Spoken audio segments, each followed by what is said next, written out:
so that you can understand costs and you can start to sort your projects by ROI and start either firing low ROI or negative ROI projects if possible. Some of them are strategic and you're stuck with them. Or, and that may entail some people get fired, ultimately. But you're getting rid of projects first, not people first, right? And I think that's what you guys were coming to also, right?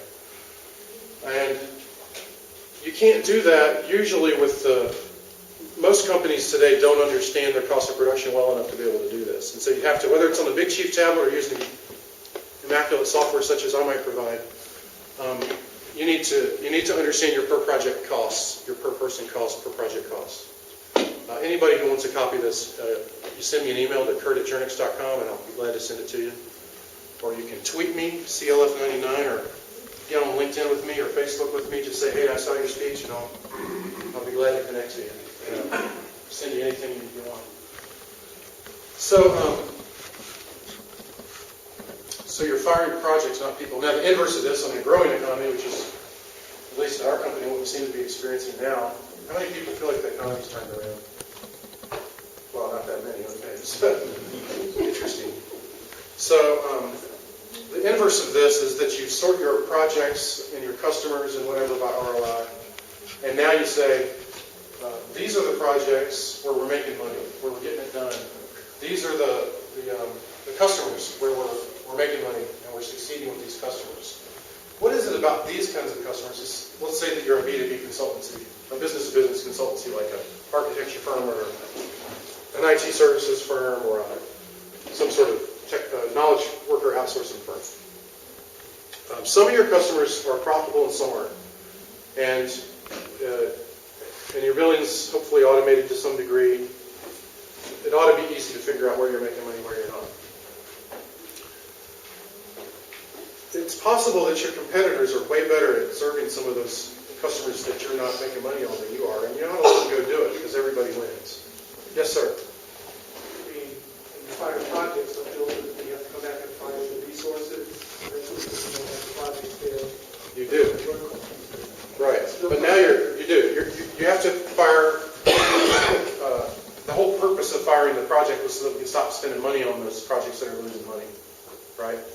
So yeah, you ultimately have to fire the people that go with those projects or figure out a way to use them more effectively in the company quickly.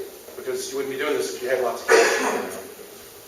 You have to quickly figure out how to get them on profitable projects without destroying the profitability of those projects. But yeah, the idea is to... so one of our customers is a large airline that uses for in the human resources department. They have a very large human resources department. And their projects are like, deal with the pilots union, get us a new health plan, which you can imagine for thousands of employees what that's like, right? That are all over the world. Whatever, deal with payroll, get the new payroll system, whatever it is. So they've got all these projects, and the airline industry has not made money as an industry since the Wright brothers. In any single year, it has never made money. I heard that from Warren Buffett, who bought an airline at one point, because it's just so exciting to be involved. It's not like owning a winery. There's a lot of people that own wineries. They're not doing it for the money usually. They're doing it because they already made their money and they like that lifestyle. So Warren Buffett bought an airline. And he said, this is the dumbest thing I've ever done in my life. I will never do that again. I swore I would never buy an airline. I got excited about the airline. I bought the airline. Had to sell it. So none of the airlines don't make money. Individual airlines might make money for a little while. Southwest made money for a while. I think JetBlue's probably making money right now. But as a whole, the industry loses money year after year after year. Well, so they're always looking for ways to cut. And the HR department's a great place to cut, right? Because they don't produce anything, they don't produce any money, they're totally an overhead, a cost thing. And so they put us in there so that they can track everybody's time. So when the boss came, in fact, this is where I got the idea, actually, originally. When the boss came to them and said, cut 10% of your workforce, they could say, here's the projects we're working on, you pick. You pick 10% of the cost of project costs. You want us to stop negotiating with the pilots union? No problem. Good luck with that, right? So it was basically a human resources justification measure is why they did it. But it's also has the side benefit of enabling that manager to do an intelligent job of cutting, so that maybe there was a project in there that they could kill, right? So we did a survey of our customers, and we have thousands of customers all over the world, and it was a couple of years ago, and we asked them, how many people have seen this Chaos Standish study that says 68-70% of projects fail? 1, 2, 3, 4, 10 people. So, okay, I guess I thought everybody had seen that. So there's this study that comes out every year where they ask, it's the Standish group, I guess it's sort of like Gartner or something, they're a analyst group. And they ask, they have a survey and they send it out to all these CIOs and they say, what percentage of your projects are coming in over budget? What percentage of your projects are delivered late? Which percentage of your projects are not coming in with the requirements met, which, et cetera. And every year it varies between 65 and 75%, but basically every year, more or less, last year was 68% of projects failed by that definition. And people who sell project management software like we do love to go around and bandy about this number and say, see, you buy our project management software and it's going to all be cool now. It's going to be better.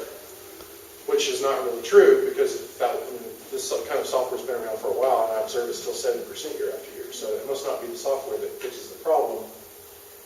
It's actually very difficult to get processes in place to fix the problem. But anyway, we did a similar survey of our existing customers and said, for people that use our technology for project accounting, what percentage of your projects are broken in the ditch, whatever. And the number that we got, which sounds a lot more realistic to me, was 12%. 12% of our projects are broken. So, you've got 100 engineers in the room working on something. That means 12 of those guys are working on broken projects that need to have better resources on them, or smarter people, or you need to kill the project, or something, right? And because they had good data and understood got that? Because they had good data and they could understand the cost of projects separately, they were able to fix those broken projects about half the time, 55% of the time. So that means that the benefit from getting a process in place of per project accounting was worth, for the 300 customers that answered the survey, about 6% of the workforce. So they get 6 people back out of 100 people, if it's 100 people. Which is a great ROI because our stuff is really cheap, so you get your money back in like a week or something based on that theory. But you could also, forget our software, you could do it with Excel or a big sheet tab, whatever you have to do it. As long as it costs less than the 6 engineers out of the 100, it's worth it, right?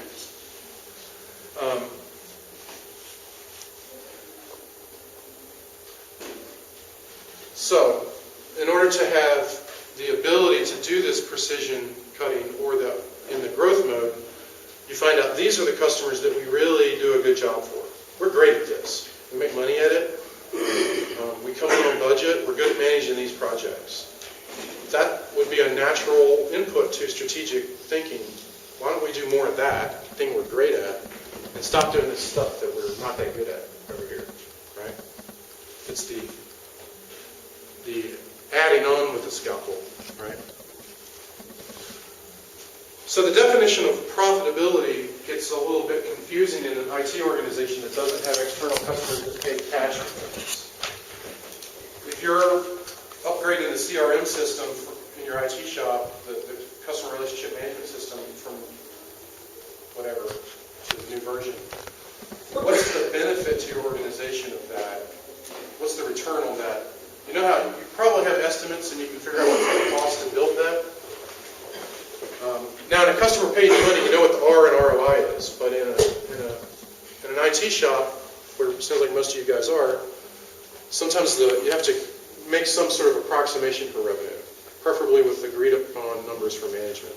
The reason we're doing this upgrade is because there's a government regulation and we have no choice, and the cost of not doing it is $15 quadrillion, and so that's the R and ROI. You have to do it, basically. Once you have some sort of proxy for revenue defined, for benefit defined in dollar terms, and you have some investment prediction.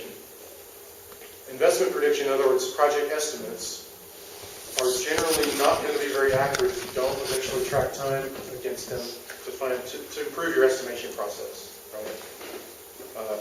Project estimates are notoriously wrong, and they stay wrong if you don't track time. Right? At least per project time, if not per task time. I would argue per task time.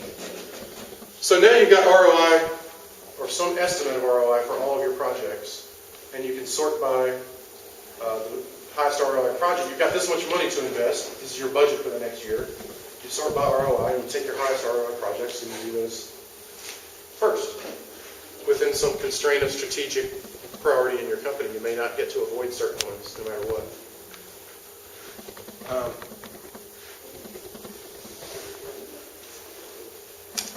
I think that the proxy for revenue thing could be a whole hour-long discussion in itself. I think that that's a really hard problem.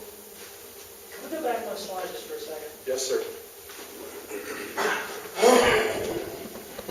I think the thing that concerns me more about that is proxy for revenue, particularly if it's IT-based and we're not selling software product. Then we have projects, basically we're talking per project, where we can measure sort of the hard savings, the dollar savings, the data. But once you get to the non-dollar savings, it's a whole different set of improvements, bananas and pears and oranges as well.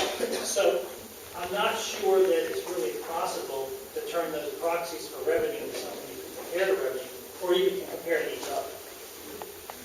All this different fruit. And while you say that the problem is more we jump at the cost, to me, the problem is more we can't measure, because they're not measurable, important benefits.